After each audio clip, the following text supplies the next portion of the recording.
La Espoleta, opinión y noticia, donde la verdad se ha vuelto una actividad de riesgo. Pasa que te cuente. Saludos. El episodio de hoy se titula La incorporación jurídica del nuevo mundo a la hispanidad. Tenemos que ver primero que nada una cosa. Tenemos que interpretarlo a la luz del siglo XV, finales del siglo XV y el siglo XVI. Los acontecimientos tenemos que verlo que estamos en la Edad Media, estamos en el Renacimiento y tenemos que enfocarlo desde ese punto de vista. No podemos verlo como si fuera una cosa de nuestros tiempos. Nuestros tiempos son totalmente diferentes y por eso tenemos que tenerlo desde ese prisma del finales del siglo XV y principios y el siglo XVI entero. Vamos a empezar por saludar a nuestros contertulios y en primer lugar pues tenemos a Manuel Delgado, buenos días, historiador y psicólogo. Muchas gracias, Manuel, por estar con nosotros. Por representarnos. A Luis Sobral, jurista, y que le viene estupendamente el tema para hacer sus aclaraciones. Exacto. Y sin más preámbulo, empezamos. La primera pregunta para nuestros tertulianos: ¿qué podéis decir de las capitulaciones de Santa Fe? Por cierto, quería hacer una aclaración para los que Santa Fe estaba donde estaban los reyes católicos cuando estaban conquistando Granada, y es un pueblo que tiene forma de cruz. Eso como una anécdota simple. ¿Qué pensáis de las capitulaciones de Santa Fe? Buenos días. Como tú bien señalas, Santa Fe fue la última población donde se asentaron los reyes católicos antes de llegar a la definitiva conquista del reino de Granada con la entrega de las llaves de Boabdil. Evidentemente, las capitulaciones lo que vienen a señalar fue el precontrato que establece la reina Isabel la Católica, porque no nos olvidemos que el reino de España en aquellos momentos era un conjunto de dos reinos, el reino de Castilla y el reino de Aragón, pero quien firmó las capitulaciones, quien hizo el contrato del viaje de Colón, fue precisamente la reina Isabel la Católica, financiando con su propia corona, con su propio dinero, aquel viaje. Lo que significó fue el atribuirle en ese contrato la posibilidad de encontrar una nueva ruta a la India, y en la cual Cristóbal Colón se convertiría en almirante, en virrey y en gobernador de todas aquellas tierras que se fueran descubriendo. Sí, aparte, una cosa interesante que tuvo las capitulaciones es que se le entregó a Cristóbal Colón, que después tuvo muchas cosas, el diezmo. O sea, de todo lo que hubiera allí en aquella zona, se le daba el 10%, lo cual era una millonada impresionante. Y ahí hubo una serie de problemas, pero bueno, esos problemas no lo vamos a hablar todavía. Bueno, y que tampoco podemos dejar de lado de que son una concesión administrativa, que es lo que tú señalas. Es decir, realmente lo que le estaba dando era un concepto económico de lo que se pudiera descubrir en aquellos momentos. Claro. Bien, ahora, sí, Luis. No, que en principio Colón lo que salvaguardaba era los intereses propios de hacer un avance, de jugarse lo que es la vida, y porque en aquellos tiempos, si lo pensamos, es casi como ahora mismo en esta época, como el que va a descubrir Marte prácticamente, porque estamos hablando de lo desconocido. Es que tenemos que darnos cuenta del avance que supuso en la historia el descubrimiento de América. Bien, otra cosa ya es la bula pontificia, porque claro, cuando el descubrimiento de América, que es como hay que decirlo, pues tenía un antecedente jurídico muy importante y muy complicado, que mayoritariamente se desconocen en la actualidad y que no se habla de ellos ni nada. Pero quien otorgaba el derecho era por medio de una bula que lo otorgaba el pontífice. ¿Qué podéis decirme de la bula pontificia y cómo los problemas que surgieron ahí con ese tema, que fueron bastantes? La bula intercoterea segunda, que la firma precisamente Alejandro VI, la idea que promulga fue a una demanda que establece los portugueses, porque no nos olvidemos que en aquella época la llegada a las Indias, que es lo que en 1492 señala Cristóbal Colón, una recuperación de una ruta para llegar a las Indias, a la recuperación de especias, evidentemente los que tenían el predominio en aquellos momentos por la ruta africana eran los portugueses, y lo que hicieron fue una demanda a España de por qué ellos iban a perder ese nivel de comercio. El Papa lo que establece con la bula precisamente es los límites de hasta dónde podía llegar la conquista, y gracias a eso podemos decir que Iberoamérica está allí, porque si no llegase por la bula pontificia, evidentemente Brasil no se descubre, hubiera sido territorio español también dentro también de eso. También otra cosa, ha hablado de la intercohetera 2. La 1, la primera que hubo, pues estaba a partir de Canarias, entonces desde Canarias para allá era nuestra. Pero después Portugal también protestó y añadió 300 millas más, y entonces por eso, es como ha dicho mi compañero, surgió Brasil. Sí, 300 leguas. Legua, porque aquí tenemos un compañero que tiene 300 leguas más, que es lo que añadió. Y ahora pues bueno, y ahí pues ocasionó un gran problema el reparto de todas las tierras, pero gracias a eso quizás se dignificó un poco. ¿Por qué no se incorporó? Una cosa, porque claro, estaba tanto monta tanto Isabel como Fernando, entonces estaba Isabel y Fernando. ¿Por qué se incorporó al reino de Castilla y no al reino de Aragón? Bueno, ¿cómo lo veía el tema? Yo creo que antes lo apuntábamos. Es decir, es que realmente quien financia el viaje de Colón es Isabel la Católica. Hasta la conquista de Granada en el 1492 no se empieza a constituir realmente lo que sería posteriormente España. Y no nos olvidemos que realmente la conquista se lleva mayoritariamente a efecto con el primer emperador, con Carlos V de Alemania y primero de España. Hasta ese momento, realmente, lo que fue la conquista en sí, pues simplemente la llegada a la isla de la Antilla, es decir, Cuba, Santo Domingo, Salvador, es decir, que fueron los primeros viajes de Colón, porque no nos olvidemos que Colón no llegó nunca a América. Todos los 5 viajes que hizo nunca tocó tierra americana. Y a partir de ahí es donde se empieza a configurar lo que fue la configuración, para la redundancia, de lo que iba a ser la legislación y evidentemente el comercio con las Indias occidentales. Por eso se llaman Indias occidentales. Ajá. Luis. Bueno, en principio lo que también predominaba es que, por lo que comenta, digamos, la historia, es que Aragón no quería el Papa que se metiera, o no quería Castilla que se metiera, por la predominación de los feudos que se podían crear por la nobleza, que lo que quería era ya tomar parte en intereses propios de conquista, ¿no? De conquista. Entonces lo que se evitó fue eso, ¿no? Que los reyes ahí supieron dar la orden para que eso no se produjera, sino que tuvieran ellos totalmente la capacidad de ver cómo se iba a tener el mando de cómo se organizaba todo esta nueva... Sí, estoy totalmente de acuerdo contigo. El problema era que en Aragón los nobles eran más fuertes que en Castilla. Y claro, en la época feudal, pues lo que querían los nobles, no podían complicarse los nobles con llevarse a los aragoneses, porque eran mucho más fuertes que los castellanos.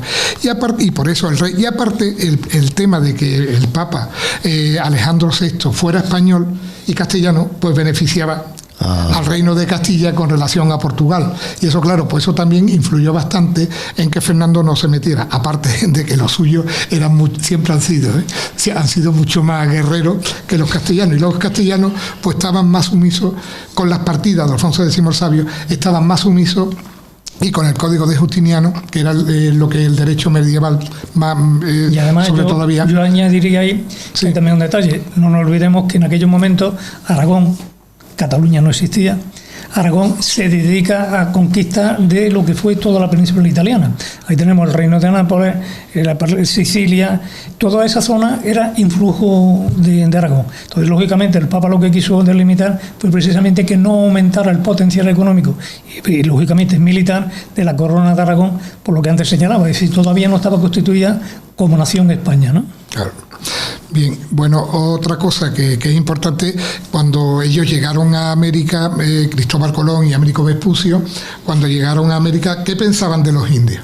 qué pensaban ellos y cómo los escribientes que iban en los galeones, pues qué pensaban de los indios. ¿Qué opináis? Bueno, hay un detalle que tú acabas de apuntar. Es que América empieza a ser América en el 1523, cuando Américo Vespucio dice que aquellos no son la India, sino que es un nuevo continente. Evidentemente, hasta aquellos momentos, lo que se estaba entendiendo era una partición más de lo que era la parte de la India. Hombre, los indios en aquellos momentos eran un tribu que existían allí, su sociedad evidentemente es la que tenían, la que mantenían ellos, pero desde luego no eran naciones propiamente dichas, no eran sociedades, sino que eran lo que antes se llamaba tribus.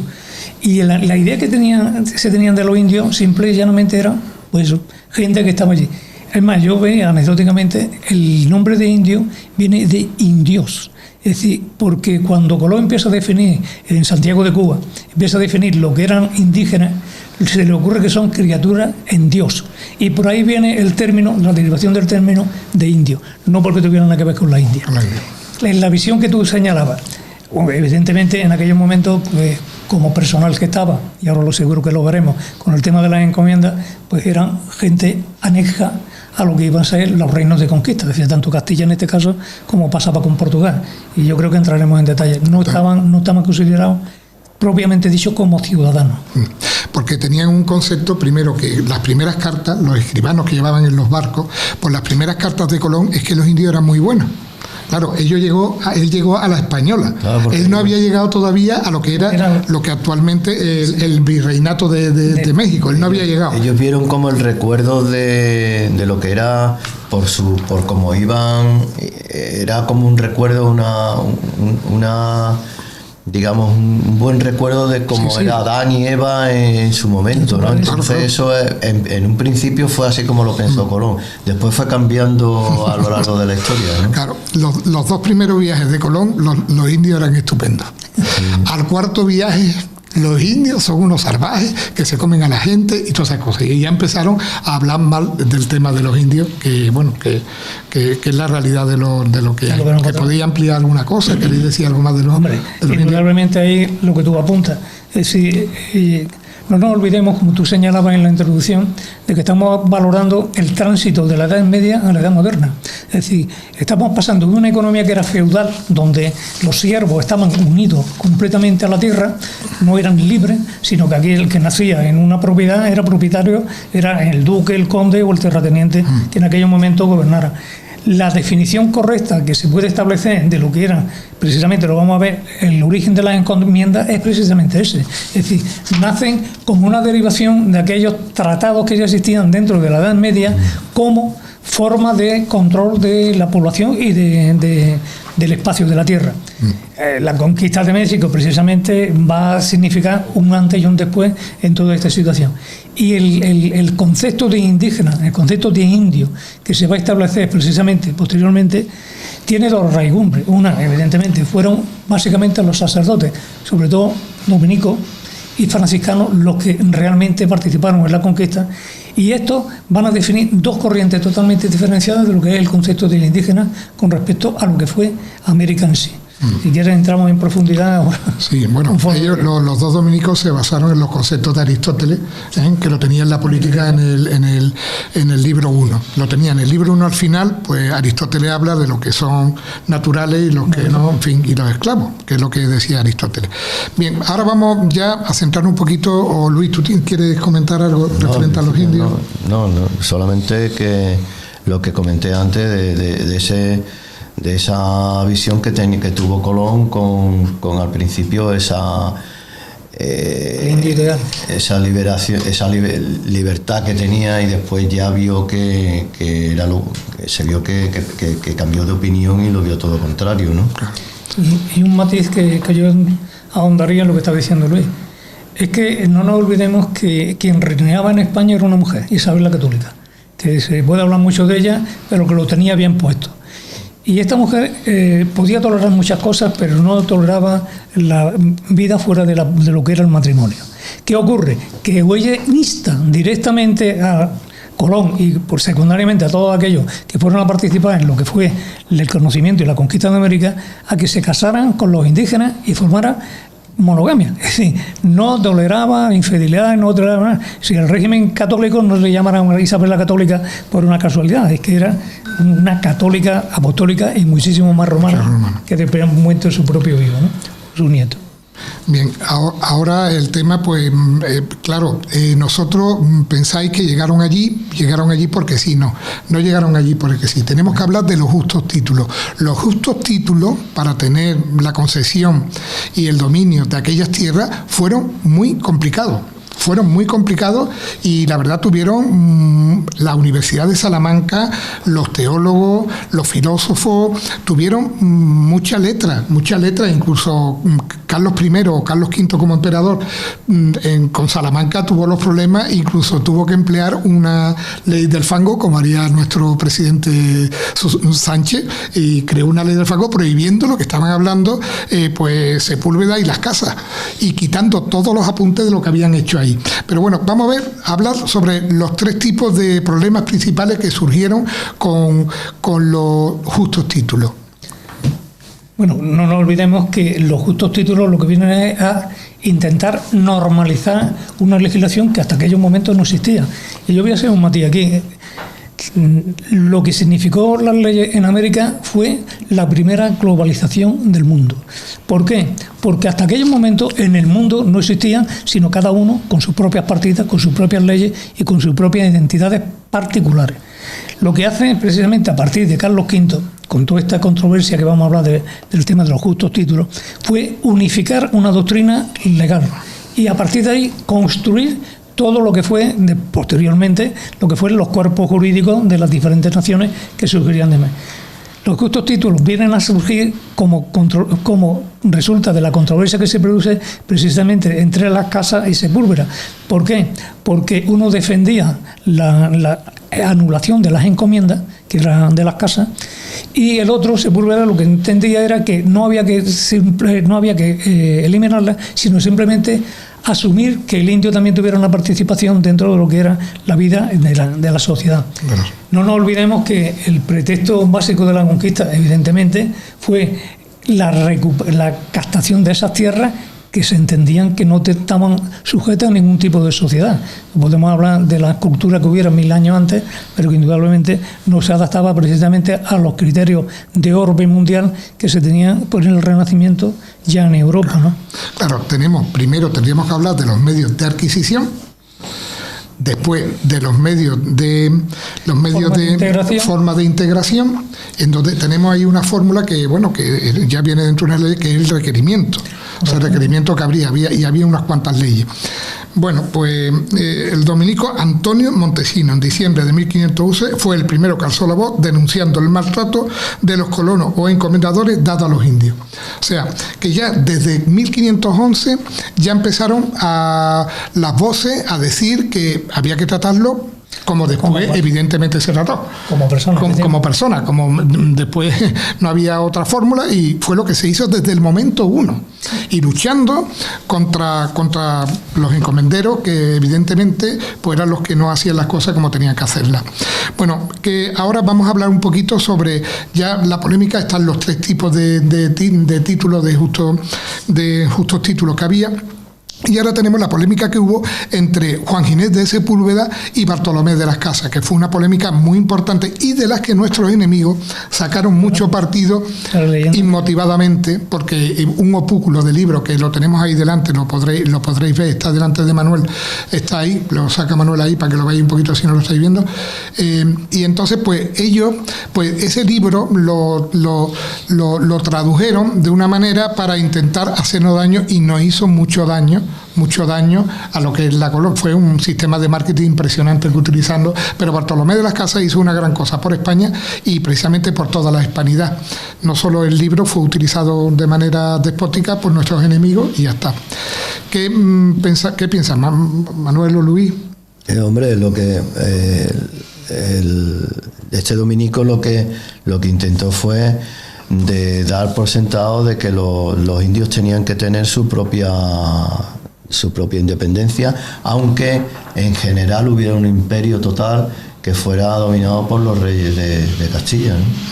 Entonces ese es el principio básico que yo creo que que denomina todo esto, ¿no? Yo, matizando lo que está diciendo Luis, diría, vamos a ver, cuando surge esta polémica precisamente viene como consecuencia de lo que bien apuntaba Alfonso, que fue de las matanzas que se habían producido con los mexicas y lo que eran los aztecas. Es decir, Cortés no ejecutó a Moctezuma. Y de hecho, los descendientes de Moctezuma se llaman Cortés Moctezuma. Así que vamos a olvidarnos. No, es que murió de una pedrada. Exactamente. Con lo cual no podemos entrar en esa dinámica de...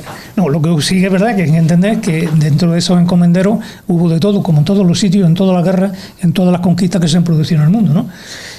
A partir de ahí, bueno, hay una cosa que es significativa. Aquí va a llegar, la polémica va a traer, paralelamente, nos va a traer como consecuencia la desaparición de la esclavitud que existía de esa encomienda. Yo voy a aclarar, la encomienda lo que era la dotación de tierra que se ofrecía por parte de la corona a aquella persona que conquistaba aquella zona y entonces se hacía cargo de todos los habitantes que hubieran en aquella zona, lo que antes señalábamos como eran siervos. ¿Qué ocurre con esto? Que a partir de ahí y a partir de precisamente de las leyes que va a promulgar como consecuencia del interés de Bartolomé de las Casas, en esa polémica señala con Sepúlveda, el rey, en este caso ya el emperador Carlos V, en el año 1542 va a decretar un decreto en el cual libera de la esclavitud a todos los indígenas. Con eso que lleva aparejado, que entre la mezcolanza que ya se estaba produciendo, porque no nos olvidemos que el crisol de cultura no solamente se dio en la península ibérica, sino que ese crisol de cultura se trasladó a América, donde hay un mestizaje. Yo me gustaría citar un comentario de Octavio Paz, que creo que no es muy español, ¿no? Creo que nació en México y algo tuvo que ver con los premios Nobel, y él señala en un momento determinado, dice Cortés divide a los mexicanos, envenena a las almas y alimenta rencores anacrónicos y absurdos. Yo creo que en esa polémica en la que estamos actualmente. El odio a Cortés no es odio a España, es odio a nosotros mismos, mexicanos. El mito nos impide vernos en nuestro pasado y sobre todo impide la reconciliación de México con la otra mitad, España. Eso fue lo que significaron precisamente esa ruptura de las encomiendas y eso de incorporar a la corona de Castilla como parte de su territorio lo que luego se denominó el Virreinato de México o el de Perú o bueno el de Nueva España, que en este caso. Sí.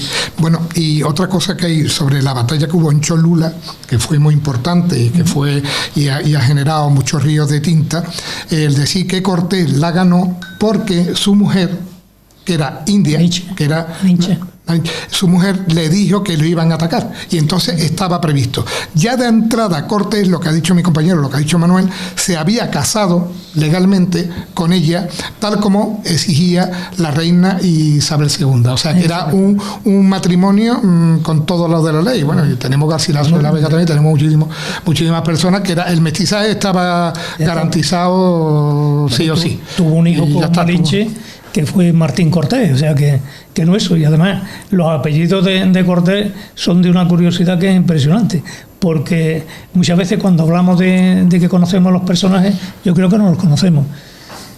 Yo creo que nadie conoce así textualmente que Cortés se llamaba Hernán Cortés de Monroy y Pizarro Altamirano. Vamos, si esos apellidos eran bajito, a mí que me vayan poniendo porque la hidalguía se le suponía. Que tuviera dinero o no tuviera dinero, yo creo que es otra historia, ¿no? O sea, porque el dinero es algo que es secundario. En aquella época era más importante lo que era el reconocimiento público que lo que era en sí en la economía propiamente dicha. Era totalmente.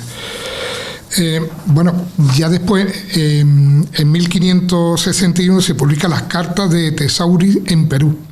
Y más radical todavía, insistía en las bulas de Alejandro y había concedido a España el principado supremo y dignidad imperial, pero no el dominio o posesión, por lo que los reyes indios tenían derecho a conservar su estado. Aquí ya en 1561 surge otra polémica impresionante con las leyes, porque ya empieza a discutirse si esto me lo ha entregado a mí. Claro, ¿por qué creían que se le habían entregado? Se le habían entregado para que fueran cristianos, para que el requerimiento lo juraran y dijeran que eran cristianos. Pero claro, ¿y cuándo terminaba la encomienda del rey? ¿Cuándo terminaba que el rey era dueño de aquellas tierras? A partir de ahí pues empiezan unas vicisitudes y empieza lo que es la corona a aparcar un poquito lo que es la concesión del Papa Alejandro VI, y ya empiezan a decir también que existe el derecho divino a las tierras. Y ahí esto también pues pasó con Sepúlveda y Bartolomé de las Casas. Entonces ya empezaron a acogerse a otro sistema para poder coger y ir ampliando lo que era la posesión de las tierras. Claro, es que no nos olvidemos que esa conquista de América, parte de su mecánica era la evangelización de los pueblos. Es decir, ¿por qué? Porque, repito, estamos saliendo de la Edad Media, entrando en la Edad Moderna, pero la influencia que tiene la Iglesia es prácticamente absoluta. Entonces, a partir de ese momento, lo que pretenden es reunir de alguna manera lo que era la necesidad física de la tierra con las necesidades espirituales que reclamaban los sacerdotes que en aquel momento estaban allí, ¿no? Bien, bueno, no, que de hecho ellos lo que veían que era el principal, digamos, que dejaban un poco hacer la guerra ante los indios, era precisamente para los indios aquellos que no se dejaban evangelizar, que era su primordial objetivo. Lo demás lo anulaban. Bien, entonces ahora hablamos un poquito sobre el padre Vittoria, porque fue también una persona muy importante dentro de lo que es las leyes del nuevo mundo. De hecho, yo creo que fue el más significativo porque se enfrentó directamente al rey. Es decir, él establece ya en su propio escrito la separación de poderes entre la Iglesia y lo que es la corona. Delimita lo que es el concepto, aceptando la legitimidad que se tenían los españoles que fueran llamados a gobernar, porque precisamente los indios, no nos olvidemos de que todas aquellas tribus que colaboraron con Cortés, en este caso, ya que lo estamos apuntando por ahí, como Pizarro posteriormente, colaboraron con ellos, adquirieron los propios derechos y sigo haciendo matices, ¿no? Uno de los tercios más importantes que luego tuvo España fue precisamente el de Tenochtitlán, que se llamó el tercio de Arauco, que fue uno de los que participaron precisamente en la dominación de los archipiélagos filipinos, ¿eh? O sea que ahí es lo que viene a señalar el padre Vittoria, es precisamente el que las tierras pasaban a adquirir propiedad en cuanto a que había una demanda de los indios de su protección. Entonces, el padre protector, en este caso, repito, estamos hablando del tránsito entre la Edad Media a la Edad Moderna. Entonces, el padre protector, en este caso, que era el español que había llegado allí y había apoyado y salvaguardado la vida de los indios, pues adquiría el derecho de propiedad, que antes lo estábamos apuntando entre una de las facetas que hay. Bueno, y después una solución que ya vino un poquito más tarde, ya estamos casi a finales del siglo XVI, en 1573, fue unas ordenanzas, la ordenanza de 1573. ¿Qué pensáis de esa ordenanza, que fue una solución que causó muchos problemas, desde luego? Pero bueno, ¿cómo lo veis? Bueno, pero yo creo que lo que vino a intentar es, ya dentro del imperio, unificar una doctrina, crear un punto de inflexión, que es lo que habíamos vivido dentro de la conquista, y darle una salida a lo que era la evangelización de los indios, ¿no? O sea, porque aunque parezca que había una imposición, no había una imposición. O sea, los sacerdotes que llevaban allí aprendían su lengua y le transmitían en su lengua el evangelio. O sea, no es que hubieran allí que a sangre y fuego le enseñábamos el español. Y no nos olvidemos que las masacres indígenas no le hicieron los españoles, le hicieron después del 1821, precisamente cuando se produce la emancipación de todas estas pseudocolonias, porque nunca España tuvo colonias en América. Bueno, en América ni fuera de América. Yo creo que la única colonia que se puede señalar, o cuasi colonia, fue la de Guinea, que también tiene su historia, porque no nos olvidemos que la emancipación de los indios y su liberación fuera de las encomiendas significó que, ya que los portugueses eran tan hábiles llevando a negros a trabajar en América, España también de Guinea exportara negros para el cultivo y el trabajo en las tierras, ¿no? Y aparte, el tema de los esclavos siempre lo han llevado los catalanes. Tenemos que ser realistas porque es la realidad, casi hasta el siglo XIX, hasta que ya vinieron la industria de las telas y todo eso, y entonces abandonaron ellos la esclavitud, pero la burguesía catalana se ha dedicado siempre a la esclavitud de siempre. Bien, bueno, pues ya tenemos que con las ordenanzas, las nuevas, después se hicieron ya en 1680 la recopilación de las leyes de India, y ahí ya se llegó a un acuerdo y se integró todo. Y ya se veía también ahí como importante, pues que era la bula pontificia del Papa más el derecho divino. Se unificaron las dos y se prohibieron totalmente lo que era la esclavitud. Y aparte a los indios, pues los indios tenían sus propias leyes, porque claro, tenemos aquí un tema, que Carlos V era el jefe del imperio, era el rey del imperio. Y el imperio, pues en Europa, pues cada rey tenía el dominio de sus tierras, de su zona. Y eso mismo quería Carlos V en las Indias, que los indios fueran como unos reinos más unidos a la corona. Así tenía la idea. Carlos V o Carlos I vino a los 17 años por primera vez a España a hacerse cargo del tema. Bien, hablamos un poquito de Carlos V. Lo que queráis. Un poquito. Carlos V, ya para ampliar un poco la personalidad que tuvo. Bueno, sí, una anécdota que voy a decir de Carlos V, porque como esto también un poco es más tranquilo, se retiró porque decía que se retiró relativamente joven y se hizo cargo su hijo Felipe II. Cuando se retiró, en el fondo, su afición era ser relojero.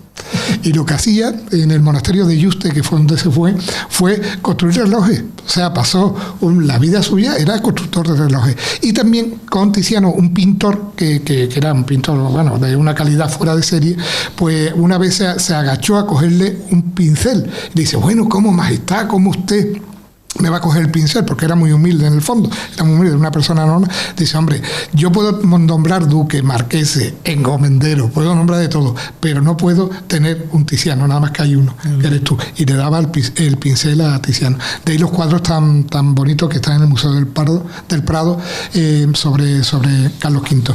Bien, retomamos sobre Carlos V lo que queráis decir. Hombre, yo la anécdota más bonita que a mí me hace mucha gracia de Carlos V fue el tema de la lengua, ¿no? Cuando dijo que él el castellano lo utilizaba para los políticos y para los negocios, que el francés lo utilizaba para la hora de comer, el italiano lo utilizaba con las mujeres y el alemán lo hablaba con su caballo. Despreciando totalmente lo que era el alemán, ¿no? Hombre, es indudable que Carlos V significó el origen del Imperio Español, porque realmente cuando ya se le nombra emperador, y como emperador, pues lógicamente se extiende. La conquista realmente no la hacen, porque la conquista la hace Felipe II, y el único problema que se encontró, a lo que tú señalas, yo creo que se desgastó por las guerras, ¿no? O sea, yo señalaba que el oro, que no fue tanto oro, el que vino de la India, pasaba por España y terminaba en Holanda, ¿no? Es decir, él se enfrentó con Bélgica, con lo que eran entonces Países Bajos, Bélgica, Holanda, Luxemburgo, en guerra auténticamente fratricida. No nos olvidemos que los tercios españoles no pudieron ir a América hasta muy tarde, precisamente porque estaban enfrangados en todas las guerras, tanto en lo que era la península italiana como lo que era el norte de Europa. Y no nos olvidemos que todo esto, la consecuencia la sobrevivió porque Carlos V también era católico. Y como católico se enfrentó precisamente al incipiente luteranismo, que estaba ya arraigándose en Holanda y sobre todo en Inglaterra. Y no nos olvidemos que Holanda e Inglaterra se convirtieron en enemigos básicos de lo que era España. La leyenda negra, que como tú bien señalabas antes, arranca con los escritos de Bartolomé de las Casas, que evidentemente denuncia las situaciones que se estaban produciendo por muchos encomenderos, que nadie las justifica, evidentemente, porque la masacre o la vorágine que se tenía con los indios no era tampoco lógica, había que llegar a acuerdos como hizo Hernán Cortés, pero sí que es verdad que se utilizó para, sobre todo, menospreciar digamos, la imagen de España con respecto al Papa, que era la autoridad mundial que realmente regía, ¿no? Y además la leyenda negra, ya has metido por ahí, la leyenda negra nace precisamente por ese sentimiento que yo antes señalaba, anticatalán y anti-aragonés. O sea, porque en Italia odiaban que España empezara a tener una incipiente proyección a nivel mundial. No solamente ya con la conquista de América, sino en propia Europa, porque el siglo XVI y el siglo XVII en España se llaman los siglos de oro, ¿no? O sea que ahí ya los culturas la querían seguir manteniendo los italianos a capa y espada, ¿no? Sí, bueno, yo lo que quería comentar sobre todo es que, hablando un poco de la época de ahora, por todo lo que hemos hablado, se sabe que en toda civilización pues hay aciertos y hay errores.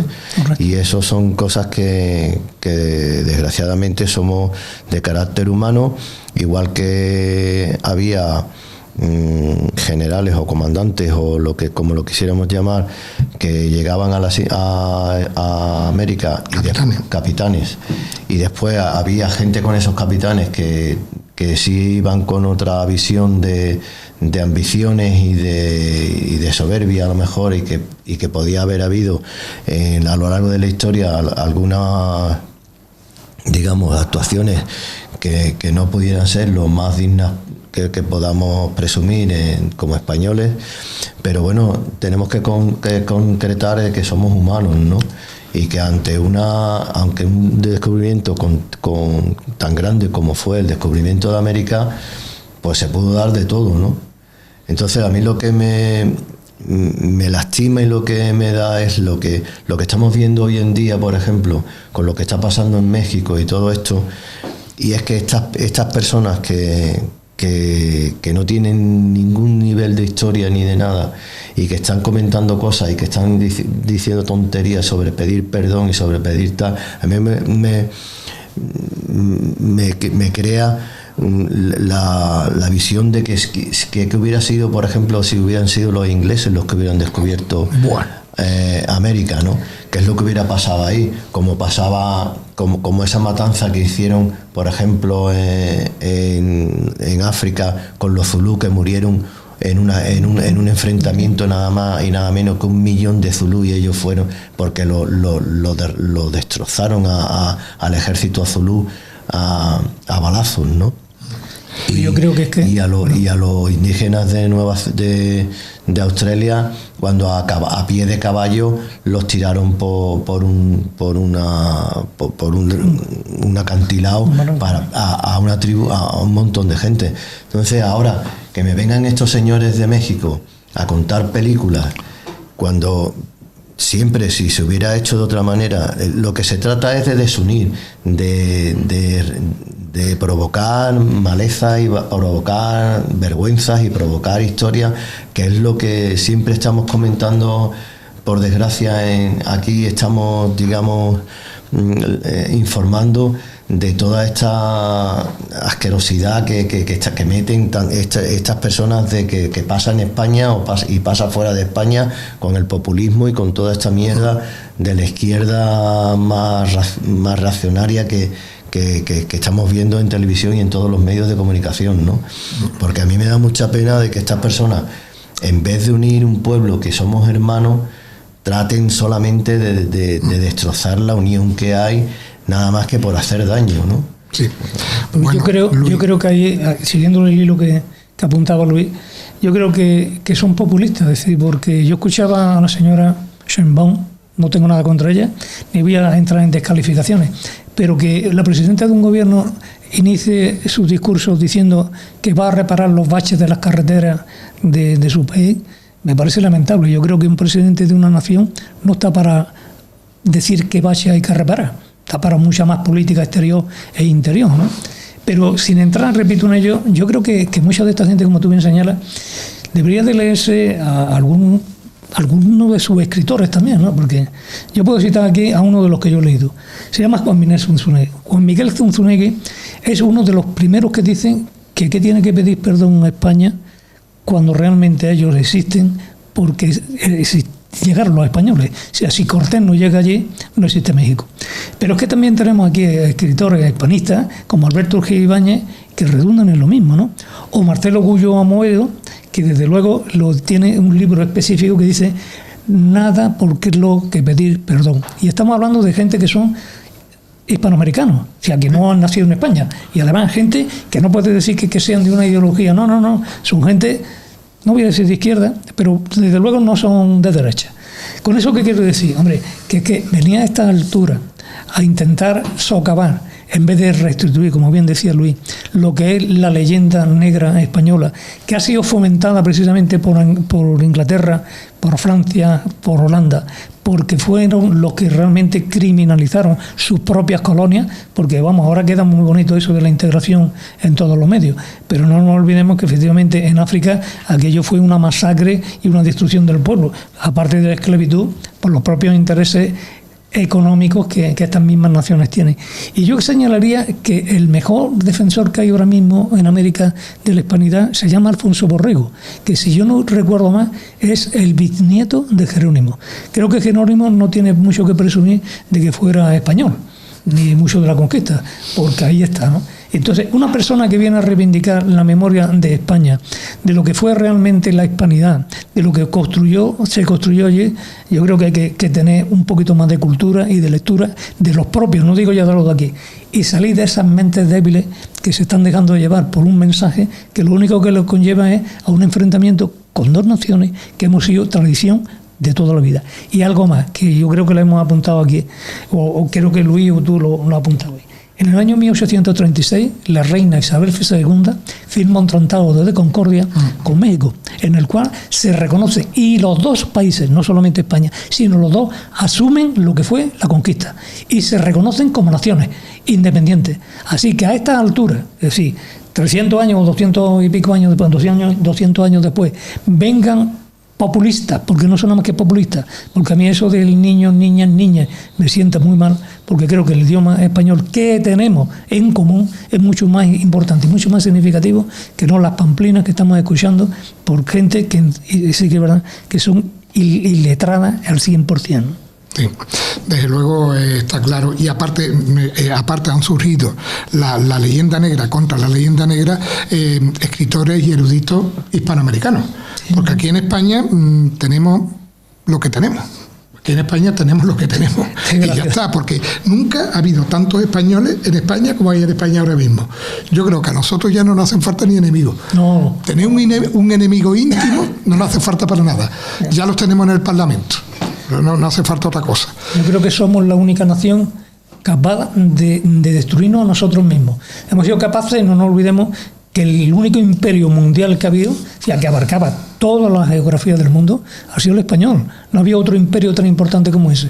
Que luego los avatares que se han ido produciendo con lo largo del tiempo, bueno, han ido diseñando una nueva geopolítica. Pero que históricamente, en el siglo XVI, siglo XVII, España era significativamente el mundo.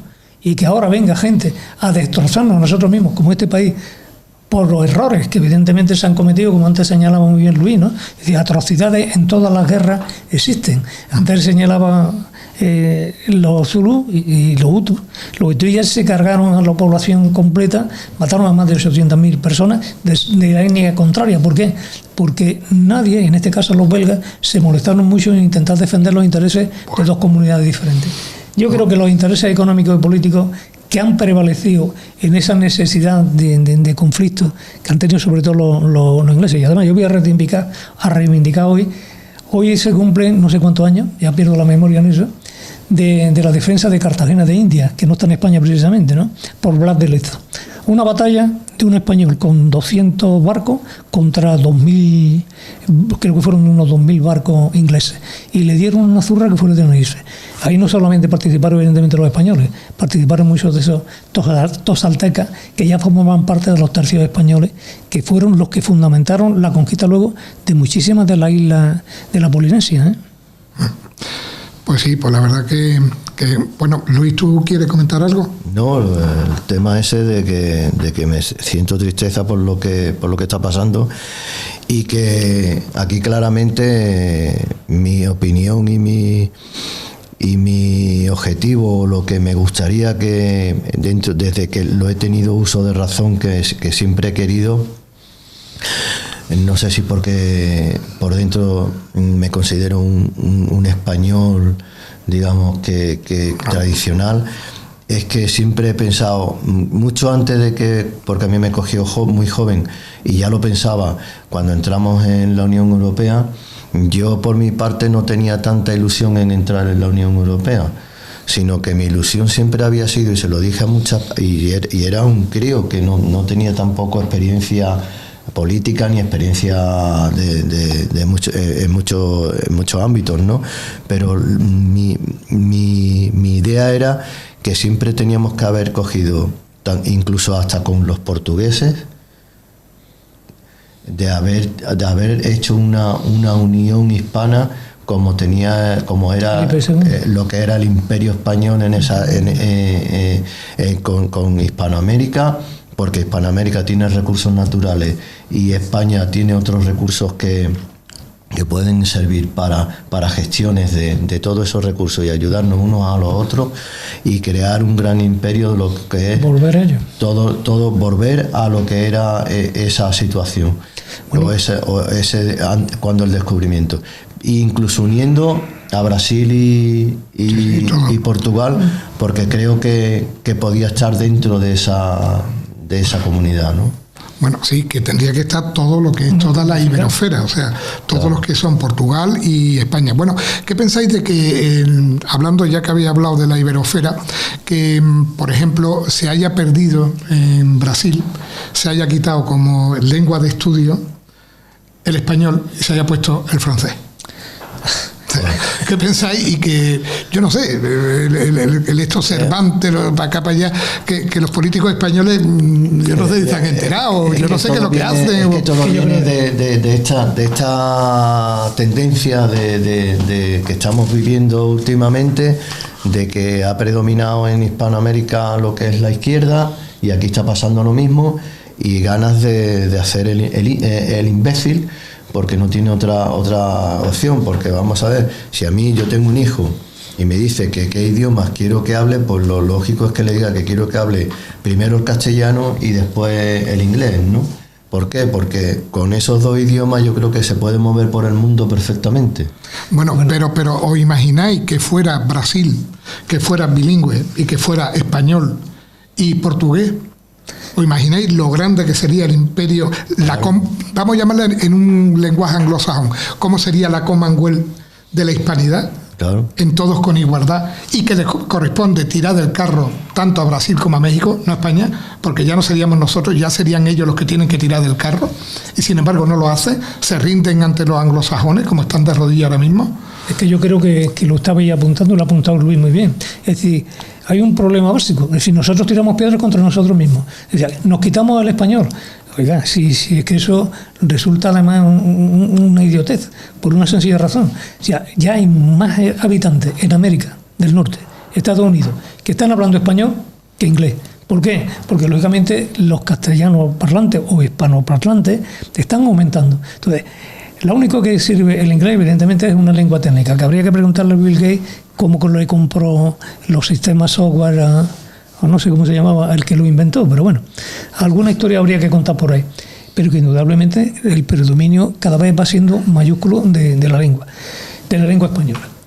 El problema que tenemos lo estabais señalando ustedes, es decir, que tenemos un gobierno que por la debilidad que tiene deja perder oportunidades. O sea, en Europa nosotros somos unos nindungui, estamos desapercibidos en combate. ¿Por qué? Porque precisamente no tenemos ese poderío que antes habíamos tenido diplomáticamente. O sea, desgraciadamente no tenemos ya influencia prácticamente en ningún sitio. Hemos perdido nuestra propia identidad y nuestro propio concepto de hacer política, porque no miramos por nosotros, miramos por los intereses particulares de algunos individuos. Y hombre, a mí me parece muy bien que todo el mundo mire por su cartera, pero cuando estás metido en una nación, cuando estás metido en una política, mira por la cartera de todo el mundo, ¿no? Yo creo que ahí es donde tenemos el problema básico actualmente. Y comparto contigo lo que acabas de señalar. Yo te iba a apuntarlo, ¿no? Puerto Rico le gustaría volver a formar parte de España. Y yo creo que esa seña de identidad le llega aquí a evadirse de ese populismo y lo que tú señalabas. Yo creo que sería interesantísimo que el mundo hispano o iberoamericano se conflagrara de alguna manera y formara una entidad única y que se quiten del medio los demás, porque económicamente se tiene, políticamente se tendría una influencia, y hombre, si militarmente yo creo que formamos una legión auténtica, ¿no? Es que nos tendrían miedo. Sí, sí. Miedo. Claro, la unificación de la hispanidad, que es lo que más o menos se está luchando, que ha habido lo que ha sido Gibraltar 1, ahora mismo han ido un montón de hispanistas, un montón de personas muy cualificadas que lo que han querido, lo que quieren es la unificación de la hispanidad. De Puerto Rico estuvieron aquí 2 personas. Puerto Rico evidentemente no le declaró la guerra a España, sino simplemente fue usurpado por Estados Unidos. Y a mí una de las cosas que me dijo un señor que estuvo aquí, Bauliño, creo que no digo el nombre bien, por eso no lo voy a decir, le mando un saludo desde aquí, es que ¿por qué a los puertorriqueños no se le concede la doble nacionalidad española, puesto que nunca renunciaron a España?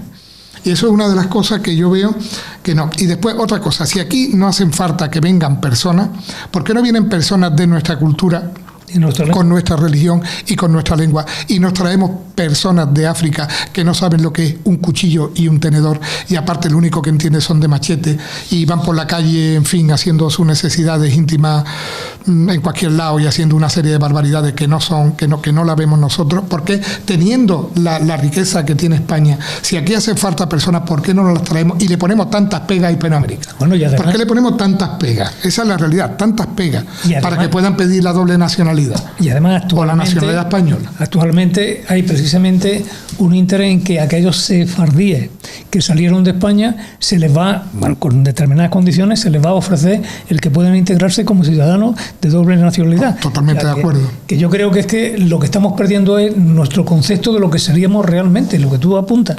Es decir, si nosotros realmente necesitáramos mano de obra, que yo no sé si se necesita, no trabajo en esos servicios ni tengo interés ahora mismo en ello, pero que generalmente tenemos un volcado poblacional en lo que es Hispanoamérica impresionante. Yo creo que se les ofrecen comodidades y aquí vienen. Fíjate, no nos olvidemos que ya en aquella época la cultura que se fue asentando sigue manteniéndose en muchísima parte del pueblo, que son los dirigentes los que están distorsionando el mensaje, porque la población en sí, como pasa aquí en este país, no tenemos ningún problema de convivencia, no tenemos ningún problema de comprensión, ni ningún problema de asimilación de cultura, porque hablamos la misma lengua, entendemos los mismos conceptos y tenemos los mismos valores.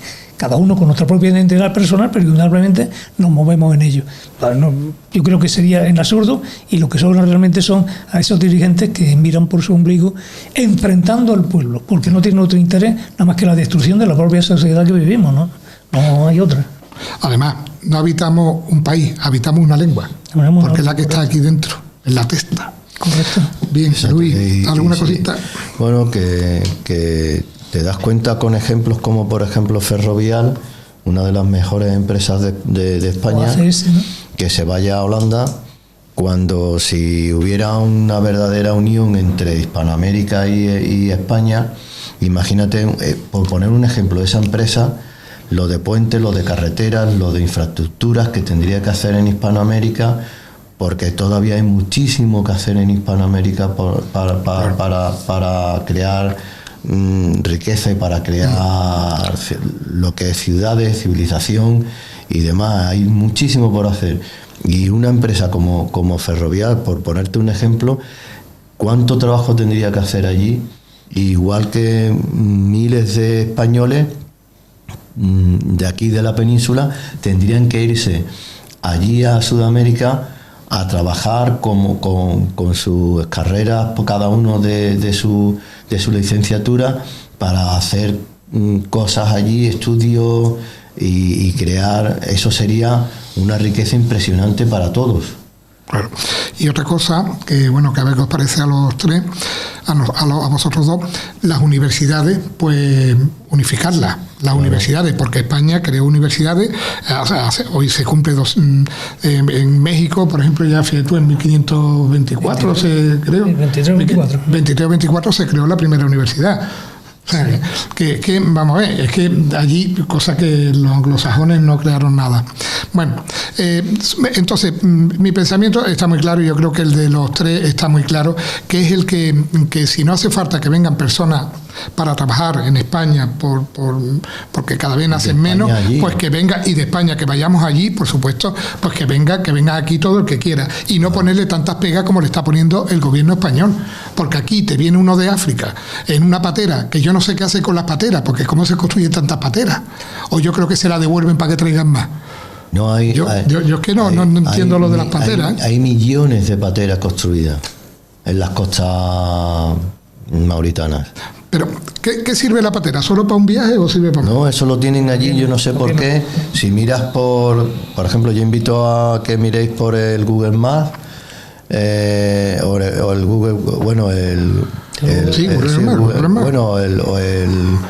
Google Maps, por ejemplo, te enfocas las costas mauritanas y ves playas abarrotadas de pateras, pero a unos niveles que te da pánico, te da pavor. La invasión que hay. Es que yo creo que hay millones de pateras. Bueno, ahora mismo ya pues estamos los tres y bueno, os quería preguntar, ya vamos a dar por terminado este podcast, y os quería preguntar si tenéis algo más que añadir. En principio lo único que todos, que si nos escuchan y todos los que podamos, luchemos para que esa idea que yo he transmitido y que era la ilusión que siempre he tenido desde joven o desde pequeño, el que España volviera a ser no solamente la península ibérica, sino que fuera todo lo que se descubrió y todo lo que es Hispanoamérica y España, ¿no? Sí, Manuel. Bueno, yo creo que eso es muy difícil por los gobernantes que tenemos, porque no hay un sentido de unidad. Hay precisamente todo lo contrario, un sentido de desunión. Yo creo que sería importante que tanto en Hispanoamérica como aquí, porque débiles mentales yo creo que hay en todos los sitios, indudablemente empezáramos a tomarnos en serio que los países se construyen, como tú bien señalabas, con una lengua, que ya la tenemos, con un interés común, que lo podemos tener, y con unos fines comunes que los tenemos que desarrollar. No estamos tan mal económicamente, la crisis mundial está ahí, no la inventamos nosotros. La crisis política o geopolítica que se avecina no la hemos creado nosotros, pero está ahí también. Pero tenemos que buscar también unos intereses más particulares en lo que nos afecta como nación y como pueblo, ¿no? Sí. Bueno, y una cosa, el Nuevo Mundo no era de España, era España. O sea, era España, nunca fue fuera de España, era una España más, y ya está, y no había otra cosa. Yo creo que ese matiz es precioso, porque España nunca tuvo colonia, tuvo estados, parte de su estado, territorios extrapeninsulares, ¿no? Pero nunca colonia.